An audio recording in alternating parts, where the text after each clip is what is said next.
O assunto de hoje é de grande valia para toda a literatura, pois marcou a transição da Idade Média para a Idade Moderna.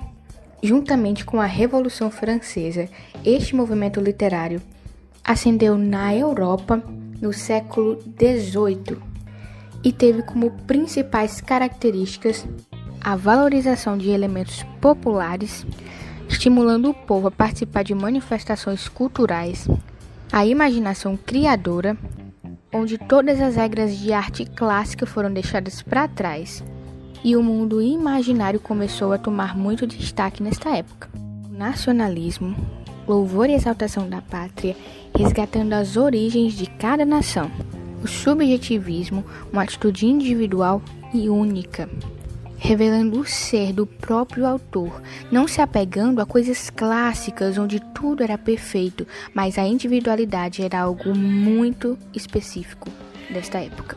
O egocentrismo, onde houve o triunfo absoluto do eu, o homem estava no centro das poesias e de todas as coisas.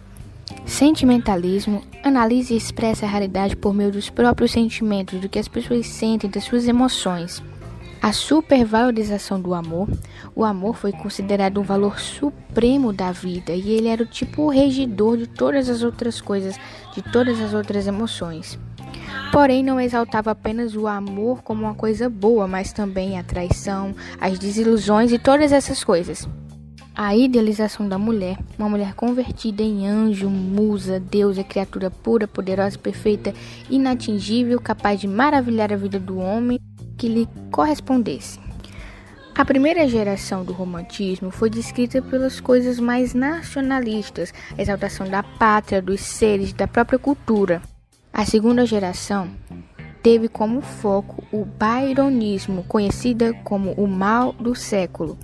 Como a primeira destacava os valores da Revolução Francesa, a unidade, fraternidade, a liberdade e a igualdade, aí, no byronismo, que é a segunda geração, que é conhecida como mal do século, prevaleceu coisas tristes, coisas amargosas, por conta da utopia revolucionária não ter tido um sucesso como eles realmente achavam que teria. O romantismo no Brasil se deu do ano 1836 ao ano 1881. Teve como marco inicial a publicação de Suspiros Poéticos e Saudades de Gonçalves de Magalhães em 1836. E o seu marco final se deu com a publicação de Memórias Póstumas de Brás Cubas de Machado de Assis no ano de 1881, que inaugurou o realismo.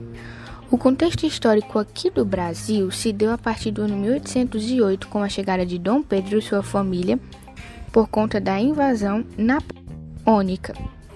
Entre o ano 1808 e 1821 foram feitas a Biblioteca Real, a Imprensa Régia, o Museu Nacional e várias outras coisas. E no ano de 1822 deu-se a proclamação da independência do Brasil, no dia 7 de setembro de 1822. As principais características do romantismo no Brasil foram a liberdade de criação e expressão, o nacionalismo, o estoicismo, medievalismo, tradições populares, individualismo, egocentrismo, pessimismo, escapismo e crítica social. No Brasil, o romantismo foi dividido em 3 fases distintas. A primeira fase é conhecida como a fase nacionalista ou indianista. O início do romantismo e os principais temas eram a busca pela identidade do Brasil, porque até então o Brasil era a colônia de Portugal, então com esta distinção entre Portugal e Brasil, eles tinham que trazer novamente a sua própria cultura, independente de Portugal, e a exaltação do indígena como herói nacional. As principais características da primeira fase nacionalista/indianista era a religiosidade, o misticismo, o antilusitanismo e o nacionalismo. Os principais autores foram Gonçalves Magalhães, José de Alencar e Gonçalves Dias. A segunda geração é conhecida como mal do século. Foi inspirada por Lord Byron.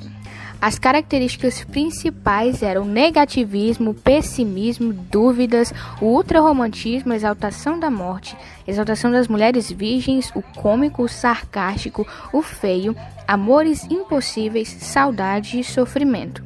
Os principais autores eram Álvares de Azevedo, Casimiro de Abreu e Fagundes Varela. Terceira geração ficou conhecida como condoreira, por conta da ave condor, que lembra liberdade. A principal característica desta terceira fase é uma poesia libertária, que teve seu início com a obra Política Social de Victor Hugo. Os principais conceitos abordados foram a liberdade e a igualdade. Aqui no Brasil, o autor que mais se destacou nessa terceira fase foi Castro Alves.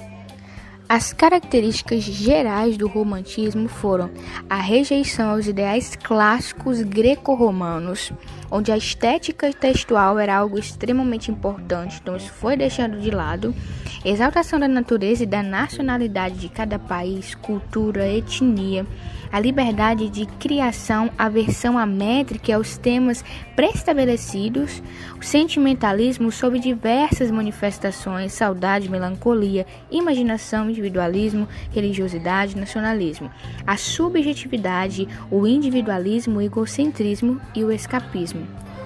Essas foram as contribuições principais do romantismo para com o mundo, as suas características e suas fases distintas apresentadas.